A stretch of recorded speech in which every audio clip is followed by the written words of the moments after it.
Nous sommes derrière l'ancien tribunal de Falaise, à proximité d'une maison qui a été détruite en 1944 pendant les bombardements successifs de Falaise. En démarrant le chantier du futur musée du mémorial des civils dans la guerre, les archéologues sont tombés sur les fondations de cette maison qui va devenir un lieu très important du mémorial, du musée, puisque nous allons poser la salle immersive qui va expliquer aux visiteurs ce qu'est un bombardement, précisément sur cette maison, sur les fondations de cette maison, avec un sol de verre, donc une transparence qui permettra aux gens, aux visiteurs, de bien comprendre où ils sont, ce qui donnera, à mon avis, une espèce de densité incroyable au parcours. Il est possible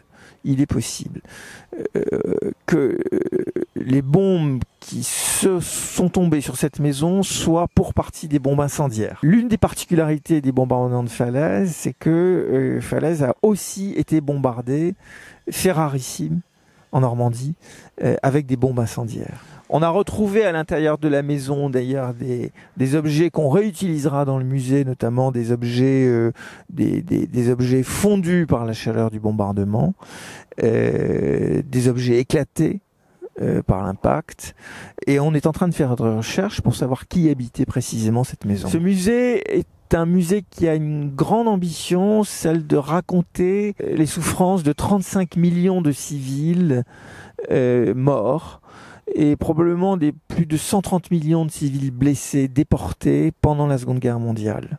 Et c'est la première fois dans le monde qu'un musée va être dédié exclusivement à cette question des civils dans la guerre. Des civils en Normandie, naturellement, mais pas seulement, des civils en Europe et des civils dans le monde.